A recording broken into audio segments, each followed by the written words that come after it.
स्वागत है दोस्तों आपके अपने YouTube channel engineering coaching centre में। हम देख रहे थे कक्षा 10 के फिजिक्स का प्रथम चैप्टर रिफ्लेक्शन ऑफ लाइट। आज उसका देखेंगे हम पार्ट 5। इससे पहले जो वीडियो आई थी, उम्मीद है आपको सारी वीडियो पसंद आई होगी। चलिए शुरू करते हैं। कह रहा है कि समतल दर्पण पे लंबवत पड़ने वाली किरण का परावर्तन, अर्थात अगर कोई समतल दर्पण है, ये कौन सा दर्पण हो गया बच्चों? Plane mirror. हमने इसके बारे में पहले ही पढ़ चुके थे।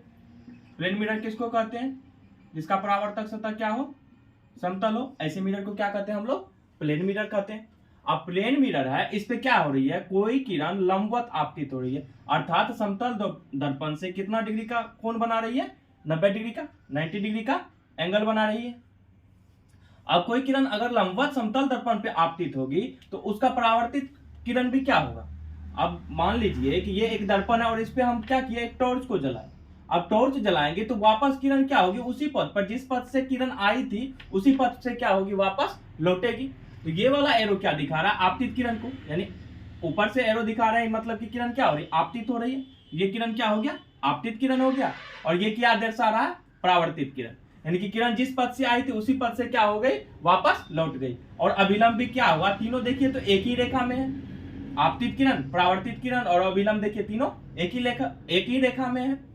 अब आते हैं तो आपतन कोण जो होगा हमारा, आपतन कोण को किससे दर्शाते थे बच्चों? एंगल आई से। और परावर्तन कोण को किससे दिखाते थे? एंगल आर से। तो आपतन कोण हमारा क्या होगा? बराबर हो जाएगा किसके? आई जो बराबर होगा किसके? एंगल आर के। अर्थात एंगल आई बराबर हम क्या कर सकते हैं? Angle R. आपतन कोण परावर्तन कोण के बराबर हो गया। अब जो है हमारा आपतित किरण होगी वह अभिलंब से कितना डिग्री का एंगल बनाएगी? 0 डिग्री का। आपतित किरण और अभिलंब देखिए तीनों एक ही पथ पे है, तो आपतित किरण बोलिए या फिर आप बोलिए परावर्तित किरण। उसका भी परावर्तित किरण का मान भी क्या हो जाएगा? 0। आपतित किरण का भी मान क्या हो जाएगा? 0। यानी हम कह सकते हैं कि परावर्तन कोण जो होगा वह कितना डिग्री का एंगल बनाएगा? 0 डिग्री का। यानी कि तीनों एक ही पथ में होने के कारण सारे के सारे एंगल क्या हो जाएंगे? हमारे 0 हो जाएंगे। इससे रिलेटेड एक क्वेश्चन भी है, देखिए। एक प्रकाश की किरण समतल दर्पण पे लंबवत आपतित होती है, यानी कि एक प्रकाश की किरण है वह क्या हो रही है? समतल दर्पण पे लंबवत आपतित हो रही है।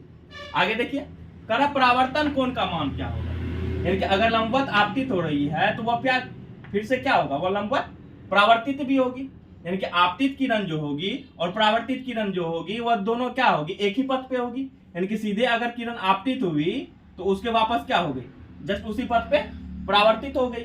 तो आपतित किरण और परावर्तित किरण जब एक ही पथ पे रहेगी तो दोनों आपस में एंगल कितना डिग्री का बनाएगी? वो 0 डिग्री का बनाएगी। तो हम कौन सा आंसर हमारा सही हो जाएगा? Option A, 0 degree. तो चलिए थ्योरी पे आते हैं। कहा समतल दर्पण पे लंबवत पड़ने वाली प्रकाश की किरण क्या होगी? पुनः उसी पथ पर वापस लौट जाती है। ये किस में होता है? तो समतल दर्पण पे लंबवत पड़ने वाली किरण के परावर्तन में होता है। इससे पहले तिरछी अगर किरण आपतित हुई थी तो हम समझे थे प्रकाश के परावर्तन, जिसमें एक एक करके हमने सारे डेफिनेशन देखे थे। ये क्या था? हमारा अभिलंब था। ये आपतित किरण लिए थे और इसको परावर्तित किरण कहे थे। एक एक करके हमने सारी डेफिनेशन भी देखी थी।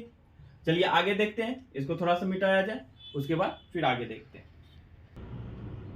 अब आते हैं हम परावर्तन के प्रकार, अर्थात टाइप्स ऑफ रिफ्लेक्शन।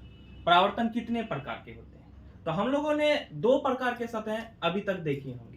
आप लोगों ने देखे होंगे कि एक तो होता है चिकना सतह, यानी कि अर्थात ऐसा सतह जिसमें क्या हो? जिसका सतह समतल हो, यानी कि एक तरह से सपाट हो, प्लेन।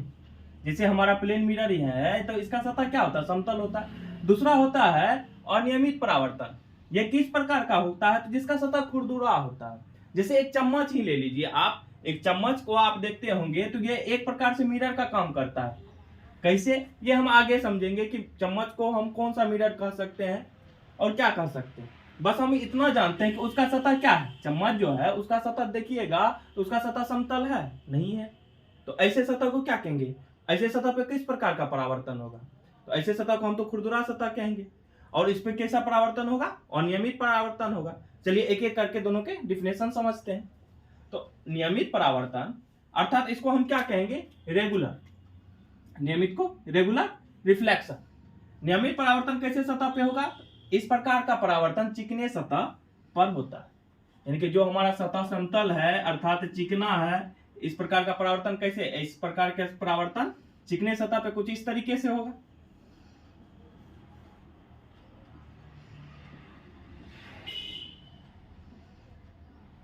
ये आपतित किरण हो गई, ये हमारी परावर्तित, फिर आपतित, फिर परावर्तित, फिर आपतित, फिर परावर्तित। तो इस प्रकार का परावर्तन क्या हो गया, हमारा चिकने सतह पे होता है, तथा आपतित किरण जो होती है, जो परावर्तक सतह पर आने वाली किरण होती है, वह परावर्तन के पश्चात क्या रहती है, समांतर ही रहती है। देखिए एक किरण दूसरे किरण की क्या है, समांतर है। आपतित किरण परावर्तन के पश्चात क्या है, समांतर है, यानी कि अर्थात कहीं भी ये दोनों किरण आपस में मिलेगी नहीं मिलेगी।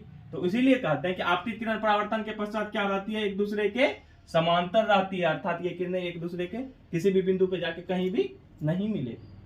चलिए अनियमित परावर्तन किसको कहता है, चलिए इसको समझा जाए। अनियमित परावर्तन किसे कहा जाता है, तो इस तरह का परावर्तन कैसे सतह पे होता है, खुरदुरे सतह पे होता है, यानी ऐसा सतह जिसका पृष्ठ ही समतल ना हो, उबड़ खाबड़ हो कुछ इस तरीके से, इसको क्या कहेंगे हम लोग, खुरदुरा सतह कह सकते हैं। जैसे आप देखे होंगे तो चदरा जो होता है, जिसे हम लोग बोलचाल के भाषा में क्या टीन भी कहते हैं, वह भी कैसा सतह है, खुरदुरा है। देखे होंगे कि टीन का शेप कैसा रहता है, या चदरा का इस प्रकार ही रहता है। अब इस पे जब सूरज की रोशनी, जब दिन का समय रहता है, जब सनलाइट पड़ती है, तो देखे होंगे कि प्रकाश की किरणें इधर उधर तितर बितर रहती, किसी सही जगह पे परावर्तन नहीं होता। जबकि जब नियमित परावर्तन में हम देखें तो प्रकाश की किरणें एक दूसरे के समांतर थी, मगर इसमें ऐसा जरूरी नहीं है कि प्रकाश की किरणें क्या होंगी, एक दूसरे के समांतर होंगी। तो इस तरह का परावर्तन क्या होगा, खुरदुरे सतह पे होता है, अर्थात जिसका सतह चिकना ना हो, या फिर जिसका चिकना बोलना सही नहीं है, जिसका सतह क्या हो, समतल ना हो।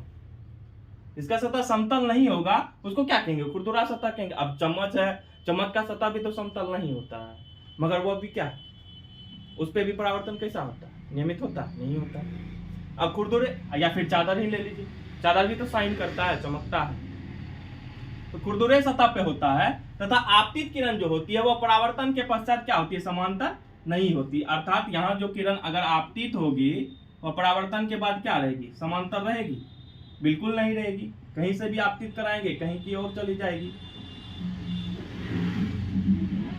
देखिए तो हमारी कोई भी किरण जो हो रही है, आपतित होने के बाद एक दूसरे के समांतर रह रही है, नहीं रह रही है। आप इसका एग्जाम्पल घर पे भी ट्राई कर सकते हैं। चम्मच है, उसके सामने क्या कीजिए, आप एक मोमबत्ती को जला के देख लीजिए कैसा परावर्तन होता है, या टॉर्च को भी जला के आप देख सकते हैं। एक छोटा सा टॉर्च ले लीजिए, या अंधेरे कमरे में आप ये सब प्रयोग आसानी से कर सकते हैं। फिजिक्स का एक जो डिफिनेशन होता है उसका आप प्रयोग करके भी आप उस डिफिनेशन को डिफाइन कर सकते हैं। यही है हमारा फिजिक्स। तो हम समझे कि परावर्तन दो प्रकार का होता है। इससे पहले परावर्तन हम समझ लिए थे कि परावर्तन किसको कहते हैं। अब परावर्तन के प्रकार आ गया, दो प्रकार, नियमित परावर्तन और अनियमित परावर्तन। नियमित परावर्तन कैसे होगा, इस ऐसा परावर्तन क्या होगा, चिकने सतह पे या फिर समतल या प्लेन सतह पे होता है। और नियमित परावर्तन कैसा होगा, ऐसा परावर्तन जो कहाँ पे होता है, खुरदुरे या उभरे हुए सतह पे होता है। इसको क्या कहते हैं हम लोग, अनियमित परावर्तन कहते हैं। उम्मीद करते हैं आप लोगों को वीडियो हमारी पसंद आ रही होगी। तो जरूर हमारे चैनल इंजीनियरिंग कोचिंग सेंटर को क्या करें, सब्सक्राइब करें। धन्यवाद।